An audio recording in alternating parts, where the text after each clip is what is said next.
Hi everyone, Heather here with astrologywithheather.com, and I am back with another special video. And today's topic is the placement of the midheaven and the IC in whole sign houses. And so if you're used to using the Placidus or another quadrant-based house system, you probably consider the midheaven and the IC to be the cusps of the 10th and the 4th houses. But once you start dabbling with whole sign houses, you run into a very common issue, which is the fact that sometimes the midheaven and the IC will not be placed in the 10th and in the 4th houses. And so what do you do with that, right? How do you interpret that information? Well, in this video, I'm going to give you a comprehensive overview of what the midheaven and the IC actually are, what they represent, and how to interpret them when they are not placed in the 10th or in the 4th house when you're using a whole sign house chart. And so this video is actually going to be a preview of my course that I did on the houses or the house rulerships in astrology. So this is a free bonus video that I did talking about the midheaven and the IC, because it really is a prerequisite concept for understanding house rulerships in the way that I utilize them and I teach them in this course. And so, I like giving you guys some of my content that is paid content for free, not only because it gives you guys important information that you're always asking about and I don't have to make the same video twice, but also because it gives you a glimpse into the way that I format my courses and webinars, my teaching style, and the types of really comprehensive information that I tend to include in these lectures. And so without further ado, go ahead and watch and enjoy my lecture on the midheaven and the IC and the placements in all 12 of the astrological houses. Hello everyone, and welcome back to week 4 of my house rulerships course. In today's bonus lecture, we're going to be getting into a very important topic, which is going to be the midheaven and the IC in astrology, what those points mean, how to utilize them in whole sign houses, especially when the midheaven or the IC are not located in the 10th or in the 4th house. So this might be something that's a little bit different in terms of interpretation for those of you who use Placidus or another quadrant house system predominantly. So this is an important concept to understand and something that can be a little bit confusing at first, but it's actually quite simple, the answer to this. So we're going to get into that. And this is also going to give us an additional layer of information that we're going to be utilizing in the next lecture when we talk about a holistic viewpoint of interpretation for career and incorporating the energy of the midheaven and potentially the ruler of the midheaven if that is a different planet than the ruler of the 10th house. And so we're going to start looking at this way more holistically in a way that's much more detailed and much more nuanced. And so when I first started dabbling with whole sign houses, which is what we're using for the purpose of this course, because it tends to work much better for house rulerships. When I first started dabbling with whole sign houses, the first thing that I found to be especially difficult was that in a lot of cases, the midheaven was not in the 10th house. And so if you're used to Placidus, the midheaven is actually it's one of the angles. It's a very important point of manifestation, but it's also the cusp or the beginning of the 10th house. And the IC is the cusp or the beginning of the 4th house. And so this makes things pretty straightforward when it comes to looking at the energy of the 4th and 10th house, because the midheaven has similar significations to the energy of the 10th house, and the IC has similar significations to the energy of the 4th house. And so, yes, it's a little bit more simplistic to look at it that way, but one of the things when I started to actually look at it from a different vantage point that I realized was that I'm missing out on some additional information that can actually be quite useful. And so, just to kind of give you a backstory into how I really started looking at whole sign houses in the first place, or why I started looking at whole sign houses in the first place, basically what was going on was that my husband had his midheaven in Libra, and so in Placidus, his 10th house was Libra, and I started noticing really from the onset of our relationship that every time Mercury went into retrograde, he would have some sort of change or challenge, or even he would start a new job or a new career path or have some sort of new opportunity that would open up to him, all related to his work and to his career. And it would happen like clockwork, and still does oftentimes every time that Mercury goes into retrograde or is in shadow to station, or just after it goes retrograde. So anytime within that retrograde activation period, there's always something that goes on with his work that is significant or important or changes. And then oftentimes it changes back when Mercury goes direct. And I could not for the life of me figure out why that would be. Regardless of where Mercury was in the chart, this seemed to happen either on a small or a larger scale.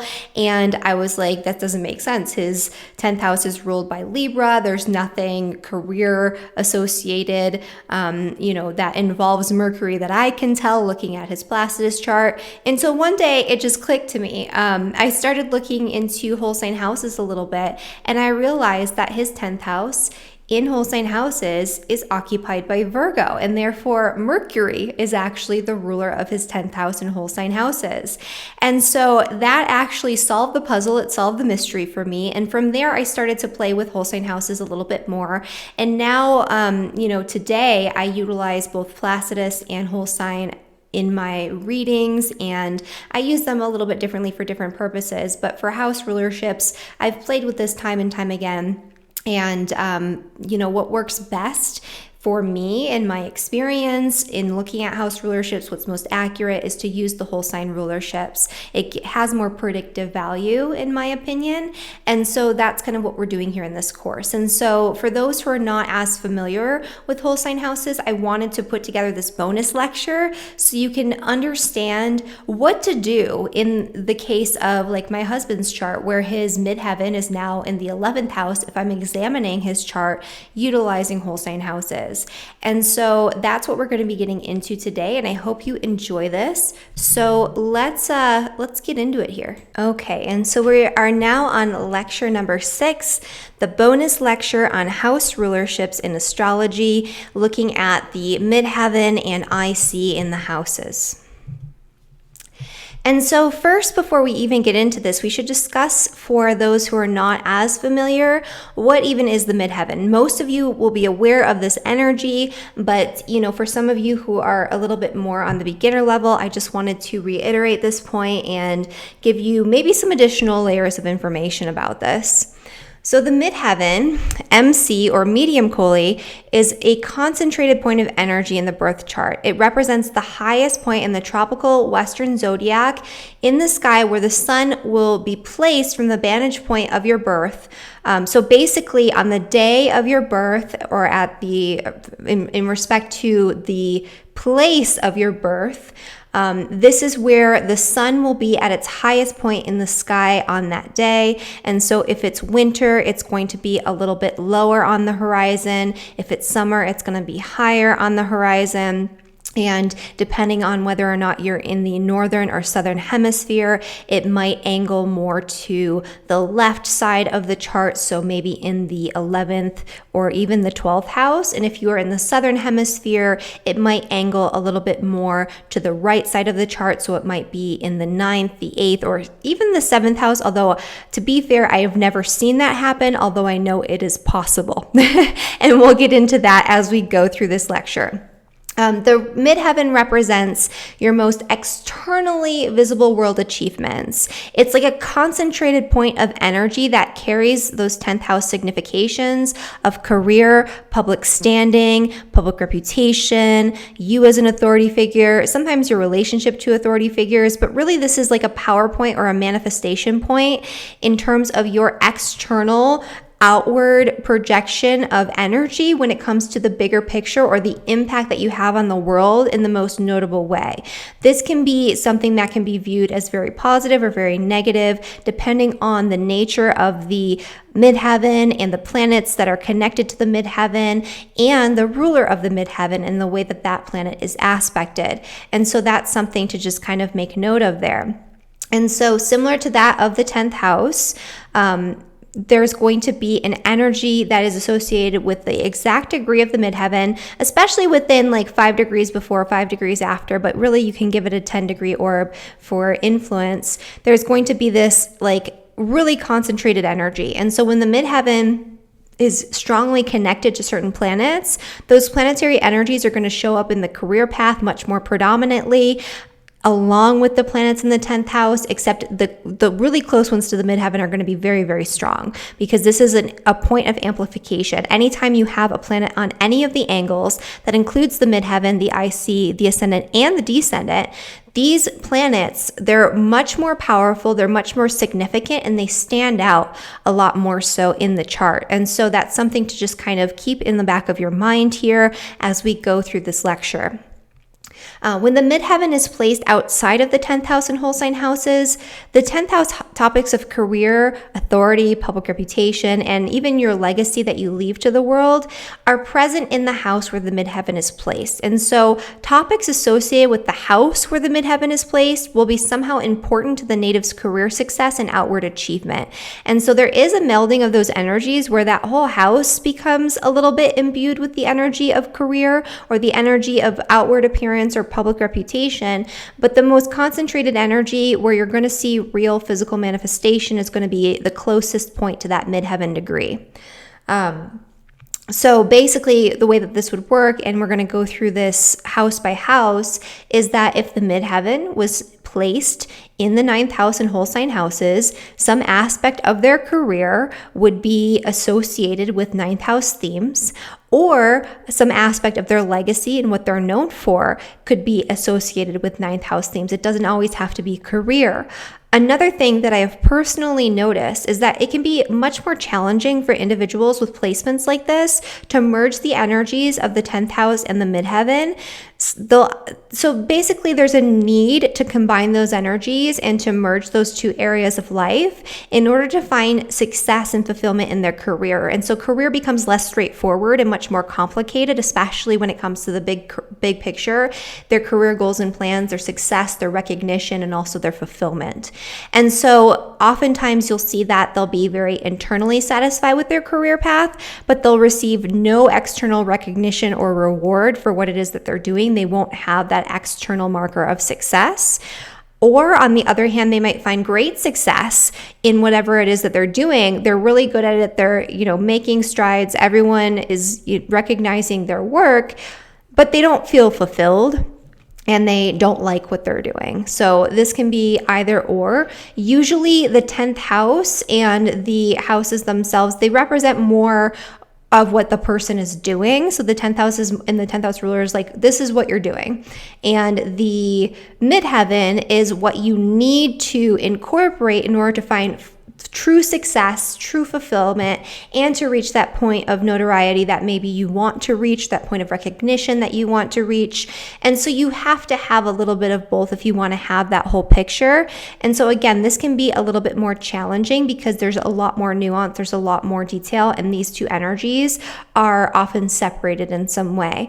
There are a lot of circumstances where you have the ruler of the midheaven in the 10th or the ruler of the 10th on the midheaven, in which case it's a lot easier to merge those 2 points. But if that's not the case, then there can be difficulty. It's not always the case, but I've seen it quite a bit, and I use this as definitely an interpretive principle.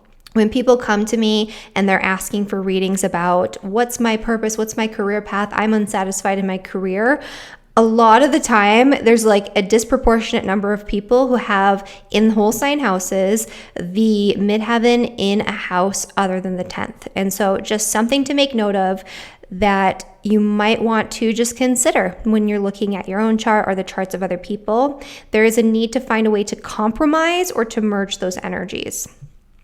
Sometimes there has to be a choice made too. Sometimes it's not possible in a person's lifetime to have it all. And so it's like, do you want to have what feels fulfilling, or do you want to have what's going to give you physical, real, tangible success, and it's going to make you the money that you need? So that's kind of another thing to consider there too.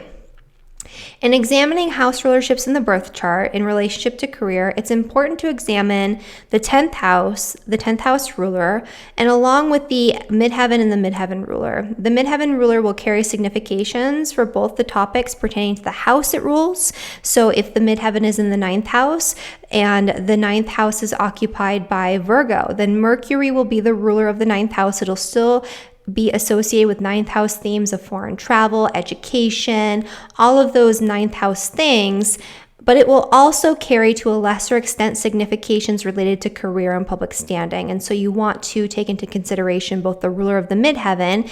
In that particular example, the ruler of the midheaven would be then Venus, because Libra would be in the 10th house. So you want to consider Venus and Mercury when you're looking at house rulerships in determining issues pertaining to career. Okay, so what is the IC, and I apologize if I'm pronouncing this incorrectly, or the Imum Coeli? It's Latin and I'm not 100% sure on the correct pronunciation of that, but essentially the IC is the exact opposite energy of the midheaven. It's a concentrated point of energy in the birth chart representing the lowest point of the sun in the zodiac in respect to your birth location. So that's going to be on the opposite sign of the earth or below the horizon, in exact opposition to the midheaven. And in contrast to the midheaven, the IC represents what will often be your least visible experiences and worldly achievements. This energy is similar to that of the 4th house, but more concentrated to the exact degree of the IC and much more potent. And so this is another one of those power points or manifestation points where planets that are placed on or near the IC are going to become much more potent and much more significant, and they're going to have a huge impact on the experience and the description and the interpretation of a person's early life, their family life, their ancestry, their parents, their home environment, their place of living. This has to do with their foundations in life, right? The IC is your foundations that you receive from your parents and from your early childhood environment, along with the 4th house. And so when the IC is placed outside of the 4th house in whole sign houses, 4th house topics of family, early environment, home, and ancestry are present in the house where the IC is placed. This indicates that the topics associated with the house where the IC is placed will somehow be important to the native parents, early childhood experience, home life, and lineage. And so basically, in a similar fashion to the midheaven, when you have the IC placed in the 3rd house, you're going to be merging 3rd and 4th house topics. And so the IC in the 3rd house will make issues pertaining to extended family members, siblings, early childhood education, travel, community, neighbors. All of these things might become much more prominent in the person's upbringing, in their foundations, in the way that they, basically the foundations that create who they are and the way that they show up in the world, and, also their ancestry and all of that. So it's kind of a similar energy. And so I'm going to give you guys some examples of just descriptions of how this can play out. I'm not going to do a lot of chart examples for this lecture because these will show up in the next lecture. When we get into the midheaven energy and career, we're going to be doing more examples there. But I do have at least one example to sort of illustrate this that I'm going to be getting into here. But for the most part, this is going to be just a general overview of the energy, and we'll get into the more nuanced interpretations and the actual example charts in the next lecture, in lecture number 7. But in examining house rulerships in the birth chart in relationship to the parents, home, property, family, ancestry, all of those things, it's important, just like with the midheaven, it's important to examine the 4th house ruler, the IC ruler. And so the IC ruler will carry significations for the house that it rules and also for the IC. And so in the example of the 3rd house, let's go back to the example of the 9th house being in Virgo. So the 3rd house would be occupied by Pisces. If the 3rd house is occupied by Pisces and the IC is there, the planet Jupiter in traditional interpretation and in traditional astrology, the planet Jupiter would rule Pisces. And so the planet Jupiter would have an association with third house topics of siblings, early childhood education, short distance travel, vehicles, communication, all of these topics that are already associated with the third house. But it would also have significance when it comes to your home, your property, your place of living. If you're going to make a big move, maybe you would look at the IC in terms of timing and the IC ruler in addition to the ruler of the fourth house. Not even just maybe, you would look at that, and you should look at that. So hopefully that gives you an example, and that helps you to start understanding what it is that we're looking at here. Okay. And so let's get started with the first configuration. So as I mentioned before, the midheaven can be anywhere from the 12th all the way to the 7th house. The IC can be all the way from the 1st to the 6th house. It's very uncommon to have it in the 12th and the 6th, or in the 1st and in the 7th, especially in the 1st and in the 7th. But it is physically possible if you live like in Antarctica, like the North or the South Pole, or very close to those locations, for these things to happen. Okay, and so for the midheaven in the 9th, themes of travel, foreign countries, foreign people, teaching, education, publishing, philosophy, adventure, religion, spirituality, esoteric studies, sometimes even things like astrology, which in traditional astrology is associated with the 9th house. These things can all be important themes when it comes to not just the person's career path, but maybe what they're most known for, what's most notable in terms of the public perception of their life, right?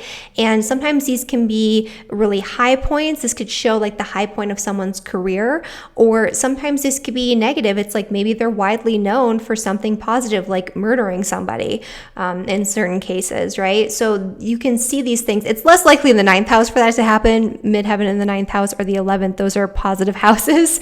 Maybe midheaven in the 8th, death would be associated with that, but it can go either way. It doesn't always have to be a positive high point. It can be a high point or a prominent point that is associated with things that are maybe not so good. In terms of the IC, so if you have the midheaven in the 9th, you're going to always have the IC in the 3rd house. So the IC in the 3rd house, the foundations in life are connected with 3rd house topics and themes.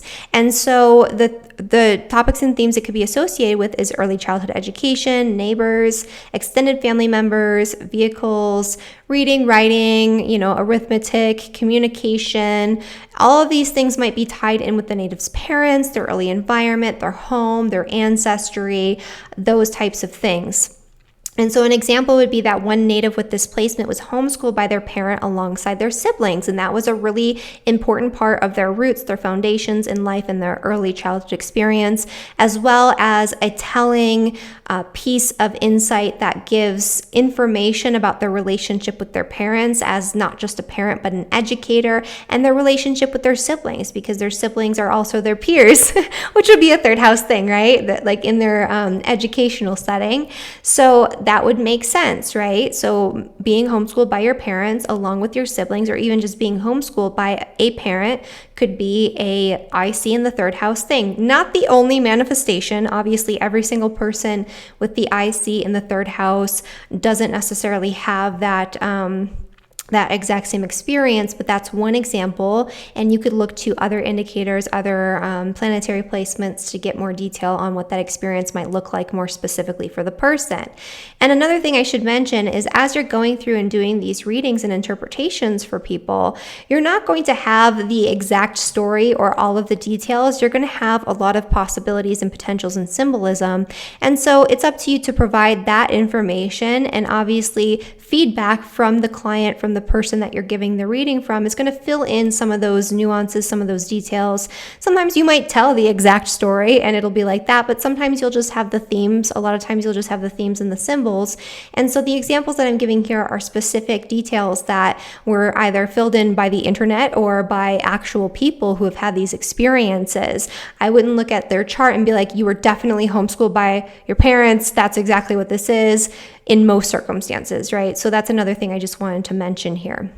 But another example of the IC in the third could be somebody living in really close relationship and proximity to extended family.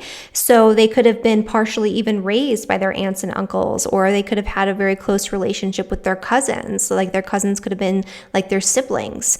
And so that could shape their early development and their experience, where they have these closer relationships to extended family, maybe close connections to the community or to their neighbors even. These can all be manifestations of the IC in the third house, but again, not the only manifestations. Okay, and so this is the one example that I wanted to show you guys here. And so basically, the midheaven is going to show you something really prominent about the person and potentially something that they were known for, right? It's like if they are famous, what are they famous for? What are they most famous for? What is the most significant experience that they're going to be remembered for? What's their legacy? That can be a part of that energy in the midheaven. And what's really interesting, when I was going through and finding chart examples for this course, I looked at Neil Armstrong and Buzz Aldrin, and I ended up using Buzz Aldrin as my ruler of the ascendant in the 9th house example, if you remember back to week 2, lecture number 3.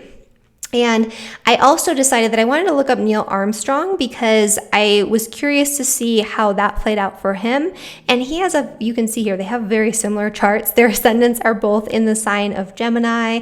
They both have this 9th house Aquarius energy. They both have the ruler of the 9th and the 11th in modern astrology. They both have the ruler of the 9th and the 8th in traditional astrology. So there's like a lot of overlap here with the energy in these two charts. However, there's one big difference. And so the difference that I think, well, both of these obviously have very strong 9th house energies. Buzz Aldrin, his life path, his life purpose, like what he set out to do, very 9th house stuff. He's just very adventurous, right? Whereas when we look at Neil Armstrong, he actually was more famous, and he's still more well known in terms of his name for the moon landing and for being the first man that walked on the moon. And so why, although they both, arrived on the moon at the same time, they were both a part of that experience, why does everybody know Neil Armstrong's name much more so than Buzz Aldrin? Why is he more widely revered and celebrated as the first man that walked on the moon? Why was that him, right, as opposed to Buzz Aldrin? And, there's a couple different reasons for that. And so the first thing was, the main reason for this, I would say, is the fact that his midheaven is actually in the sign of Aquarius, which rules astronomy, which rules science, in the 9th house, which rules adventure and travel. And this is like the farthest distance you could possibly travel, as I mentioned before in Buzz Aldrin's chart. Makes a lot of sense, right? And his midheaven represents his career, his public reputation, some aspect of his career path. And so his public reputation, his name, his public persona, the way people recognize him, his legacy is connected to being the first man that walked on the moon, this adventure that he took, his career in NASA, the most literally Aquarius in the 9th house things that you could possibly be known for, right? It's a big, prominent part of his experience. The weird thing about Neil Armstrong is that he did not want to be famous. He was known for being this cantankerous, recluse, kind of surly, hermit kind of guy after the moon landing. And so he reluctantly became very famous, and it's almost as if he had no choice, right? He has this midheaven in the 9th house. His midheaven is in a much more prominent placement in relationship to the specific circumstances and the specific experience that he had. And also the ruler of the midheaven in modern astrology is in the 11th. So that's kind of a more social, more widely known sort of energy, as opposed to Buzz Aldrin, who has the ruler of the midheaven in the 4th house. He's kind of behind the scenes. He's not being seen out in the public eye or as well known for his contribution to the moon landing as Neil Armstrong. Neil Armstrong is the big name there. And so you can kind of see how that works. And what's interesting too is that Buzz Aldrin has that ascendant ruler in the 9th house, which makes him more optimistic, much more anything above the horizon, you guys know, represents being seen out in the public eye, or it's more of a public energy. And then you have Buzz Aldrin, who has ruler of the ascendant in the 4th house with the ruler of his 10th house. And so that's more of a hidden energy where it's like behind the scenes. And also he has his sun on the IC. So I just thought all these things were super interesting. He did not want to be famous. He wanted to be more of a recluse and to just kind of hide away. But, you know, he didn't have much of a choice, even though his personality is that, and that's really what he wants and gravitates towards. So, I thought this was a really good example because of the similarities in their chart, but also the differences and the way that midheaven showed up for them. Okay, so let's move on now to the midheaven in the 11th and the IC in the 5th.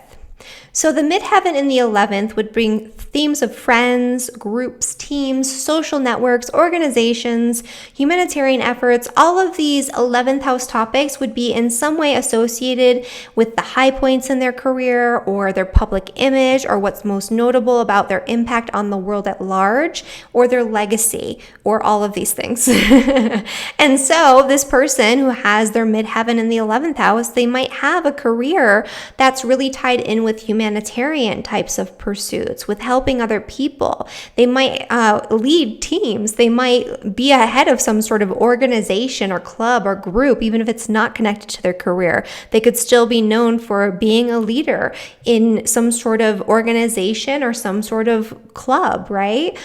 This could also represent working via the internet or having a lot of connections via the internet, general social activity tied to the native's career. And so their career success could come through their friends, or they could be known for who they associate with, as opposed to being known predominantly for their role or like what exactly like their career. It's more like they're known by their associations, if that makes sense.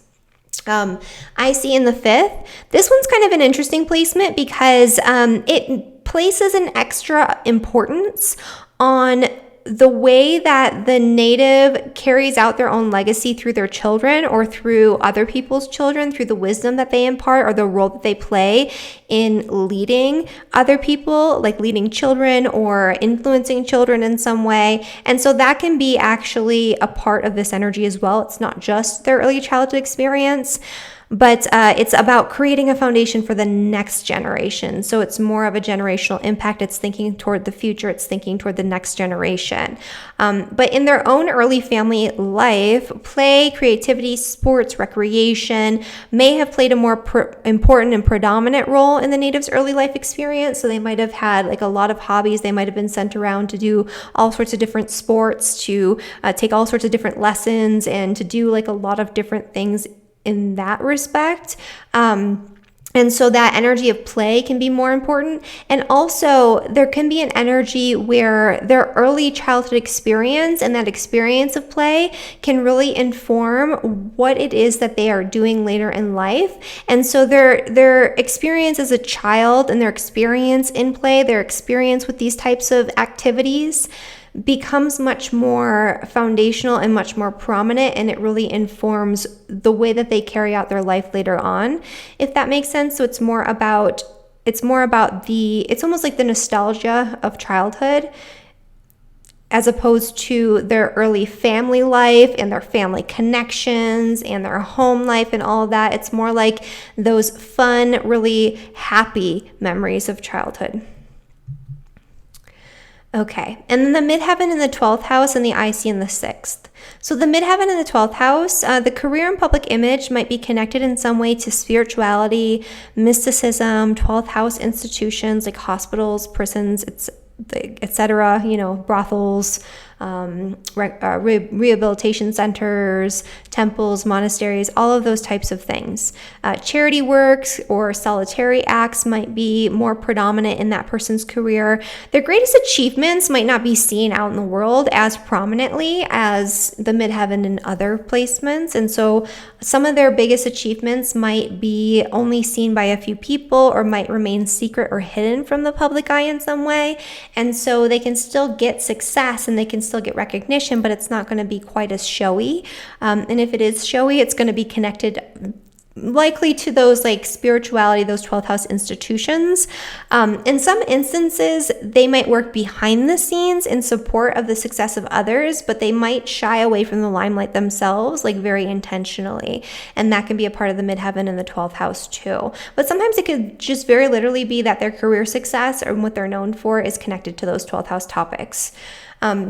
The IC in the 6th house, this one's pretty straightforward. Well, it's actually a little less straightforward because this is a less common experience, I would say.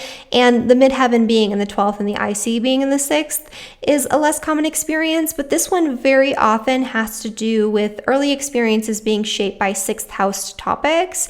And when you think of 6th house topics in modern and traditional astrology, in modern astrology, it's associated with employees. It's associated with people who work in service. It's associated with servitude in general. Slaves and things like that were shown in the 6th house. And so this can actually show somebody who is raised by employees, servants, nannies, or like an au pair or babysitters, where they're being raised by hired help. That sometimes is the case with IC in the 6th house, and I've seen many examples of this. And so these employees, these people that are working for the parents or that are being hired to raise the child, shape the person's early foundations. And that is a big part of their early experience. And it could even be that those people play a more predominant role in their upbringing than their own parents do. This can also be that the parents work in some sort of area of service. Maybe the parents are, service workers, or they're hired help for other people. Maybe they are more, so basically, in traditional astrology, the 6th house is associated with commoners, which I feel like is a weird word, but it's, that's what it was called, or that's what it's associated with. And so not people that are in like a higher upper class position, not people who are in a position of power, but average, middle, or like working class types of people, I would say, especially like working class types of people are associated with the 6th house. And so it could just represent that the parents were in that position, and that was a really important or really predominant part of the child's upbringing. It can also be that there was a really predominant experience of illness in the family or in the early childhood environment, or with the child, him or herself, that really shaped their foundations in their early upbringing. Midheaven in the 8th and IC in the 2nd. So this one is similar to having the ruler of the 10th and the 8th. The midheaven in the 8th can bring associations that are a little bit more taboo or dark or mysterious, or viewed as being kind of dark in some way when it comes to their career and their public reputation. So they could have basically some of their most notable experiences could be surrounding death. It doesn't necessarily mean that it has to be a bad thing. It could be that someone dies, and because that person dies, the native is able to move into a much more predominant and prominent position in society, and then they're known for their thing, they're known for whatever their legacy is as a result of a death. That can sometimes be the case. They could also be just really well known for topics associated with occult sciences, magic, death, sexuality, all of these things, or even things like research or psychology, especially psychotherapy. These are all very 8th house topics and themes. It could also be that their career or what they're most known for is associated with other people's resources, inheritance. Maybe they're known for inheriting a large amount of wealth, or for some sort of tax fraud or insurance fraud or something like that on sort of the opposite end of that spectrum.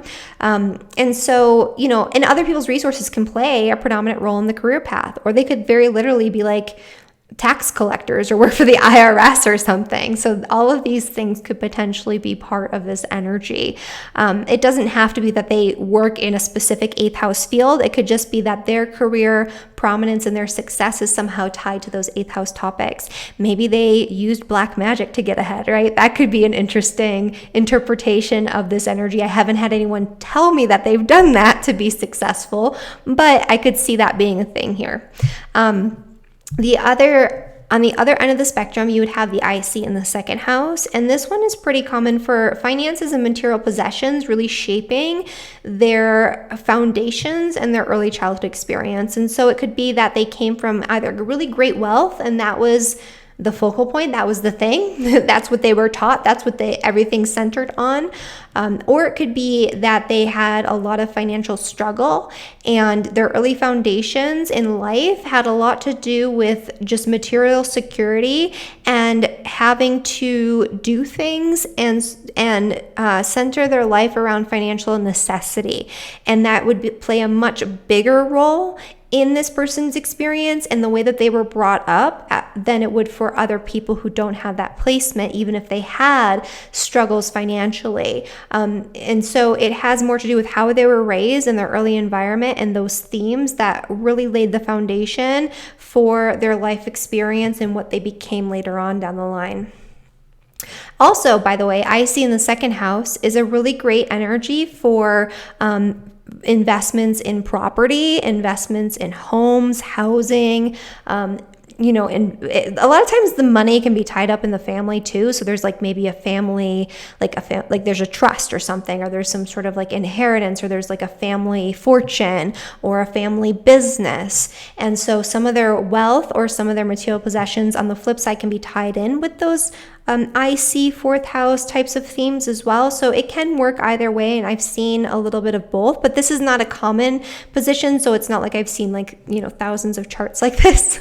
But the ones I have seen, there's something connected to property and the family and their finances in adulthood as well.